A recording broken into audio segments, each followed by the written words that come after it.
नमस्कार, उत्तराखंड 360 न्यूज़ में आपका स्वागत है। मैं हूं मदन मोहन सती। आज हमारे साथ आई सर्जन अनुराधा चुग जी हैं। उनसे जानेंगे कि इस मौसम में कौन कौन सी बीमारियां होती हैं। साथ में जानेंगे कि कोविड के बाद आखिर बच्चों के आंखों पर चश्मा क्यों लग रहा है, और बाकी लोग भी कोविड के बाद हमने देखा है कि आंखों की बीमारी से परेशान हो रहे हैं। क्या कोविड का कोई रिलेशन है आंखों के साथ, आंखों की बीमारियों के साथ? इन सब बातों पर विस्तार से चर्चा होंगी। आपका स्वागत है डॉक्टर साहब। नमस्कार जी, नमस्कार। पहला सवाल ये कि इस मौसम में, बरसात में अमूमन हमने देखा काफ़ी इन्फेक्शन और एलर्जी होती है।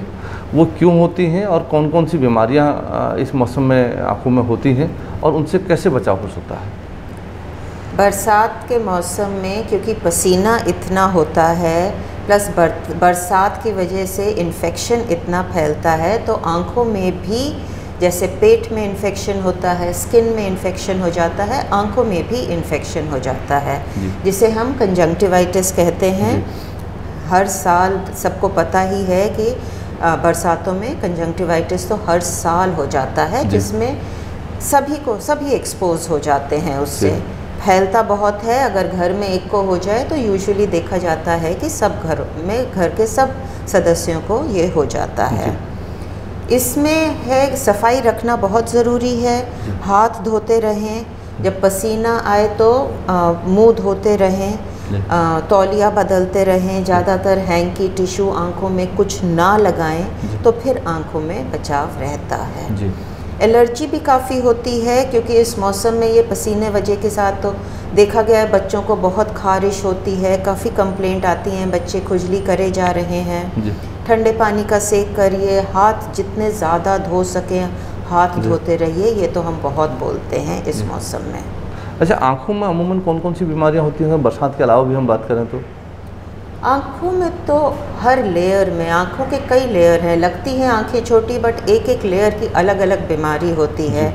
सबसे कॉमन जो सब लोग को पता है, मोतिया है। सफ़ेद मोतिया होता है जिसको कैटरैक्ट बोलते हैं, काला मोतिया होता है जिसको ग्लोकोमा बोलते हैं। पर्दे की अलग बीमारियां होती हैं, हर उम्र की अलग बीमारियां होती हैं। में बहुत कुछ है होने को। अच्छा, ये ग्लूकोमा या मोतियाबिंद मतलब काला तो मोतिया, हाँ, काला मोतिया और सफ़ेद मोतिया, ये क्यों होता है और फिर क्या इसका इलाज, अगर इसका अगर किसी को पता न चले और लेट हो जाए तो इसका इलाज तब भी संभव है? हाँ जी। सफ़ेद मोतिया होता है जिसको हम कैटरैक्ट बोलते हैं, सबसे कॉमन होता है उम्र की वजह से। कुछ बीमारियां होती हैं जैसे शुगर की बीमारी हो, उनमें मोतिया बहुत जल्दी हो जाता है। हो गया तो बहुत तेज़ी से बढ़ता है। आँखों में चोट वगैरह लग जाए, उससे भी सफ़ेद मोतिया हो सकता है। कुछ लोग अपने आप केमिस्ट से जाके अपने आप दवाइयाँ डालते रहते हैं आँखों में, डॉक्टर के पास ना जाके केमिस्ट से अपने आप ख़रीद लेते हैं, उससे भी सफ़ेद मोतिया हो सकता है। सफ़ेद मोतिया का इलाज है, उसका ऑपरेशन ही होता है। हमारे एलोपैथी में और कोई दवाइयों वगैरह से इसका नहीं होता। मेडिकल कंडीशन से हुआ है, उसको कंट्रोल करें। आजकल मोतिया का ऑपरेशन लेज़र से बहुत अच्छी तरह ढंग से हो जाता है और हर सीज़न में हो सकता है। जो पहले होता था कि जी बारिशों में नहीं, गर्मियों में नहीं, वो सब दिन चले गए हैं। आजकल बहुत आसान और इजी इलाज है, और बाद में भी जो पोस्ट ऑपरेटिव पीरियड है वो भी बहुत आसान हो गया है। रही काले मोतिये की ग्लोकोमा से हम डॉक्टर बहुत डरते हैं, क्योंकि अगर काला मोतिया रह जाए बिना इलाज के तो उससे ब्लाइंडनेस हो सकती है। तो इसीलिए काले मोतिये के लिए हम क्या करते हैं कि पेशेंट किसी भी प्रॉब्लम के लिए आए तो हम एक बार एक आँखों का प्रेशर तो ले ही लेते हैं। हमारा एम होता है कि कोई भी पेशेंट मिस ना हो जाए, किसी को ये ना हो कि हमने देख लिया, पेशेंट को भी लगा डॉक्टर ने तो देख लिया, बट उसको काला मोतिया है जो पिक ना हो। काला मोतिया सबसे ज़्यादा तो पता चलेगा जब पेशेंट इलाज के लिए आएगा। जब तक उसको सिम्टम्स होंगे, उसको कम दिखने लगेगा, तब तक काफ़ी डैमेज हो चुका है। समय में पकड़ने से बहुत अच्छे इलाज हैं हमारे पास। आजकल बहुत कुछ है काले मोतिये के लिए, तो समय पर पकड़ ले बीमारी तो पेशेंट बिल्कुल ठीक हो सकता है। ये काला मोतिया तो पता कैसे चलेगा पेशेंट को कि उसे काला मोतिया हो गया है? नहीं, काला मोतिया दो टाइप के होते हैं। एक होता है जिसमें मरीज़ को बहुत आंखों में दर्द होती है, बहुत तेज़ की दर्द होती है, तो दर्द से तो वो पेशेंट ज़रूर डॉक्टर के पास जाएगा ही जाएगा। ज़्यादा भयानक होती है जिसमें पेशेंट को कोई सिम्टम्स नहीं होते जब तक बहुत ज़्यादा डैमेज हो जाए, और उसमें फिर रोशनी कम होने लगती है। बट उस स्टेज से हमें पहले पकड़ना है, इसीलिए हम बोलते हैं कि 40 साल की उम्र के बाद आप साल में एक बार ज़रूर अपनी आंखें टेस्ट करा लीजिए, क्योंकि ये बीमारी डॉक्टर के क्लिनिक में पहले पकड़ी जाती है। उसकी कई दवाइयाँ होती हैं, ऑपरेशन भी होता है, सब कुछ इलाज पूरा है अगर समय में पकड़ा जाए। तो हम पेशेंट्स को बोलते हैं कि आप ज़रूर 40 साल के बाद साल में एक बार ज़रूर अपनी आंखें चेक करा लिया करिए। अच्छा, कई बार कई लोग शिकायत करते हैं कि उन्हें गाड़ी चलाते वक्त कम दिखाई देता है, तो क्या वो भी ग्लूकोमा का संकेत है? ज़रूरी नहीं, सफ़ेद मोतिया का भी हो सकता है, चश्मे के नंबर की भी हो सकती है प्रॉब्लम, ग्लूकोमा काला मोतिया की भी वजह से हो सकता है। उसमें कुछ लोग बोल सकते हैं कि जैसे हम रात को ड्राइविंग कर रहे हैं तो ज़्यादा दिक्कत हो रही है और लाइट के आसपास रंग बिरंगे गोले दिख रहे हैं, तो उसमें हमें लगता है कि इस मरीज़ को पक्का चेक करना चाहिए, काला मोतिया शुरू तो नहीं हो गया। तो ये आँखों में प्रेशर लेने वाली जो आपने बात की वो क्या होता है? जैसे ब्लड प्रेशर होता है वो नाड़ियों में प्रेशर हाई हो जाता है, उसी तरह आँख एक बंद ग्लोब है तो उसके अंदर भी प्रेशर बढ़ सकता है। अब आँख तो एक्सपैंड नहीं हो सकती, वो तो एक टाइट ग्लोब है। एक कमज़ोर जगह है पूरी आँख में, वो है नसें, जो सारी इन्फॉर्मेशन ब्रेन में लेके जाती हैं और उसकी वजह से हमें दिखता है। जब प्रेशर हाई हो जाता है आँख के अंदर तो वो नस पे दबाव करना शुरू कर देता है, तो वो नस डैमेज होने लगती है। अच्छा, आजकल हमने देखा है कि ये जो छोटे बच्चे हैं उनके चश्मे बढ़ रहे हैं। पहले किसी क्लास में एक बच्चा नज़र आता था, अब हमने देखा है कि किसी क्लास में अगर 100 बच्चे पढ़ रहे हैं तो उसमें से 50-60 बच्चों के चश्मे लग गए हैं। बिल्कुल, एक तो है कि अवेयरनेस ज़्यादा है, पहले तो टेस्ट भी नहीं कराते थे तो कई बच्चे तो पूरी उम्र निकल जाती थी बिना चश्मे के। अब अवेयरनेस ज़्यादा है, पेरेंट्स ज़्यादा ध्यान रखते हैं, स्कूल वाले ज़्यादा ध्यान रखते हैं, स्कूल में भी टेस्ट होते रहते हैं, तो इसलिए अगर कुछ नंबर हो तो पकड़ा जाता है जी।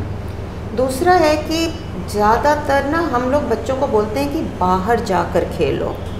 अब जो माहौल है, जो कम्युनिटी है, पार्क्स की भी प्रॉब्लम है, सेफ्टी के इश्यूज़ हैं, जितना अंदर रहेंगे वो देखा गया है कि ये कुछ कनेक्शंस होते हैं जिसकी वजह से आंखें कमज़ोर होने लगती हैं। तो अभी भी जैसे अगर नंबर तेज़ी से बढ़ रहा हो, बच्चों को बोलते हैं बाहर जाके खेलो। ऑफ कोर्स ये हमारे पिछले 2 साल से वो भी नहीं कर पा रहे हैं क्योंकि ये पैंडेमिक है, बच्चे बाहर जाकर नहीं खेल रहे हैं, तो जो बाहर जाके उससे फिर वो ब्लड सप्लाई वो ना थोड़ा सा नंबर कंट्रोल में होता है।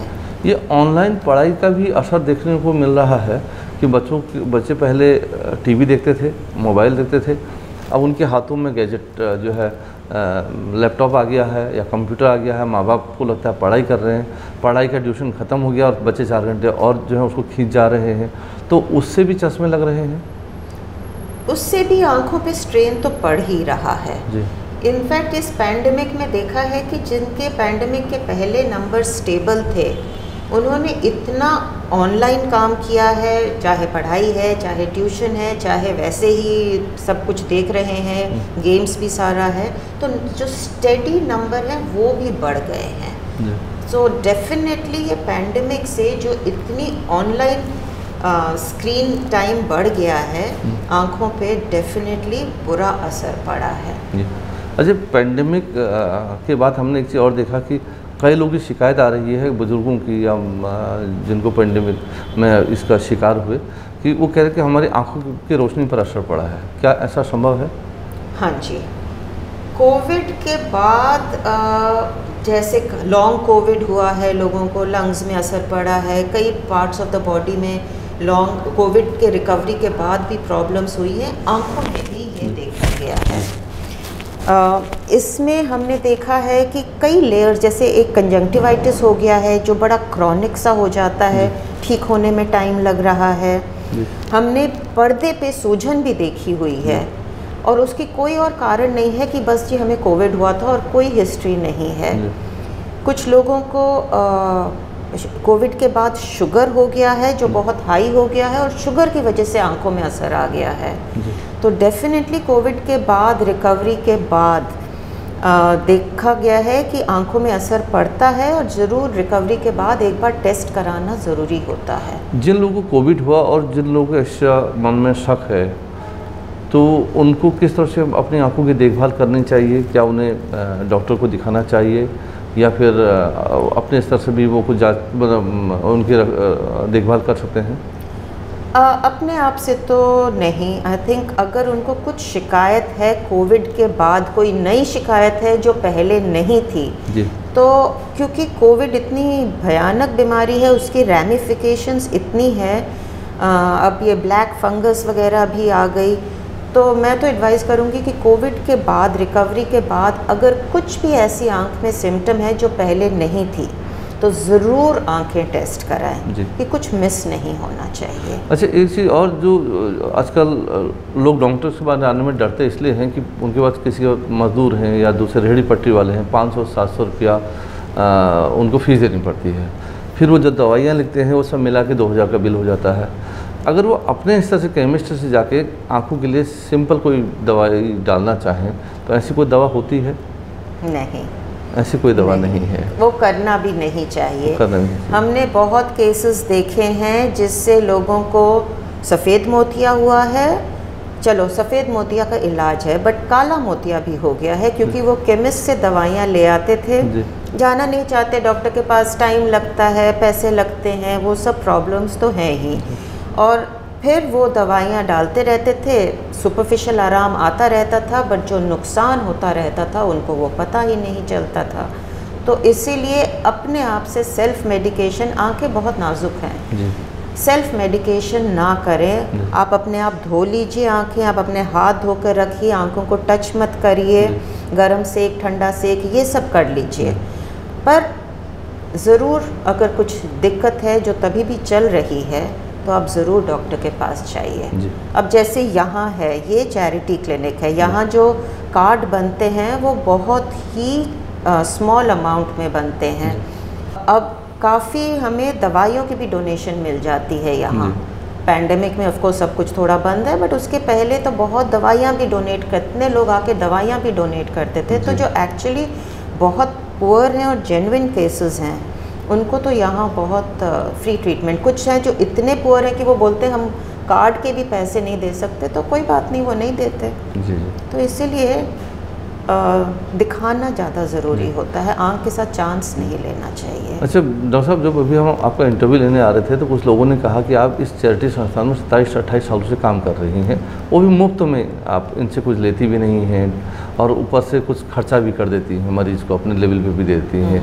तो ये 27-28 सालों से जो आप अपना समय दे रही हैं, करीब करीब आधा दिन आप दे देती हैं 12-1 बजे तक, तो वो कैसे संभव हो पा रहा है? क्यों नहीं ये जब शुरू हुआ था तो एक्चुअली मेरे father in law was involved इसकी सेटिंग अप में, तो उन्होंने उस टाइम बोला था कि नहीं, मेरे घर में एक आंखों की डॉक्टर है, वो आएंगी। तो मैंने शुरू किया और फिर वो चलता गया, पेशेंट्स भी यहाँ बढ़ते गए। पहले आई थिंक 1 दिन में आती थी, फिर 2 दिन किया, बट क्योंकि लोड ज़्यादा था तो फिर 3 दिन किया कि 1 दिन में इतने सारे बहुत ज़्यादा हो तो फिर देखा नहीं जाता, टाइम लगता है हर पेशेंट को देखने में। और यहाँ क्योंकि चैरिटी है, बट ये नहीं करते कि बस टॉर्च से देखकर चलो कि जी चैरिटी है, पेशेंट ने तो कुछ ज़्यादा पे नहीं करना या मुझे कुछ नहीं मिल रहा।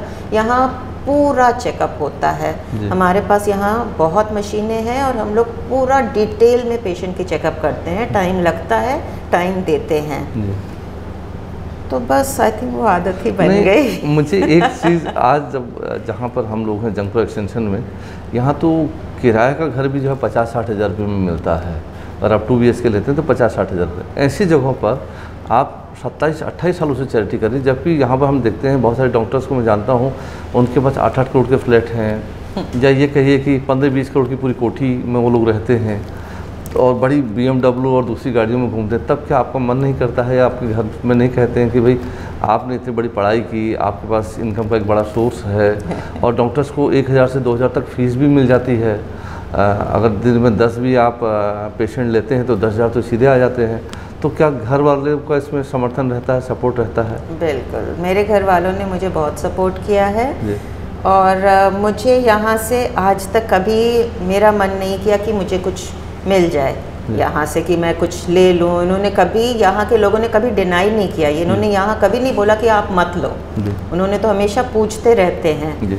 बट यहाँ पता नहीं क्यों मेरी एक वो भावना यहाँ से अटकी हुई है पता नहीं और कितने साल हैं, बट फैमिली में कुछ नहीं और मुझे यहाँ से बहुत शांति मिलती है, तो इसीलिए मुझे उसमें कोई प्रॉब्लम नहीं होती यहाँ मेरा टाइम देने। आपके बारे में डॉक्टर साहब एक चीज़ और ये कि आप 27-28 सालों से फ्री देख रही हो, और मुझे तो खैर अभी पता चला इस एरिया में जब मैं आया, तो लेकिन आप अपना प्रचार भी नहीं करते हैं। लोग छोटा सा दवाई देते हैं या तो कहीं पर, तो वो लिखा, उनके वहाँ लिखा रहता है कि भाई 9 से 10 बजे 4 मरीजों को फ्री देखेंगे या 10 मरीजों को फ्री देखेंगे। वो बहुत प्रचारित भी कराते हैं कि हम चैरिटी कर रहे हैं, चैरिटी कर रहे हैं। तो आपने कभी, जब इतने वर्षों से और इतने घंटे आप देती हैं, एक दिन में आप 5 से 7 घंटा देती हैं, तो कभी आपने सोचा नहीं कि आपका थोड़ा प्रचार भी होना चाहिए, लोगों को पता भी चलना चाहिए?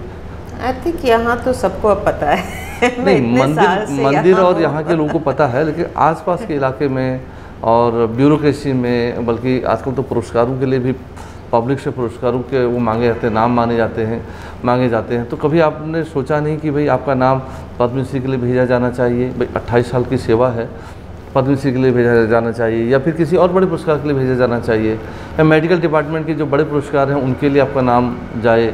अब जो आप पढ़ के आई कि भाई सेवा धर्म है, और जबकि लोग तो यहाँ से US चले जाते हैं, लंदन चले जाते हैं, वहाँ सेटल हो जाते हैं, वहाँ बच्चों को पढ़ा रहे हैं, तो आप 28 साल पूरा जीवन गरीबों के बीच में या साधारण लोगों को दे रहे हैं, तो ये तो बहुत बड़ी बात है।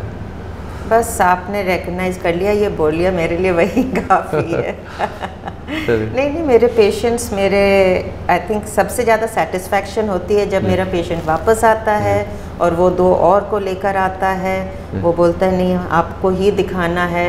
अगर मैंने किसी दिन छुट्टी ले ली तो वो वेट करता है कि आप वापस आओ, फिर मैं दिखाऊंगी। डॉक्टरों के लिए आई थिंक वो बहुत ही बड़ा सम्मान होता है, हमारे लिए वही है बहुत। थैंक यू डॉक्टर साहब, आप सेवा का कार्य करते रहिए, आपसे बहुत सारी बातें हुई और आगे भी मिलना होगा। Thank you.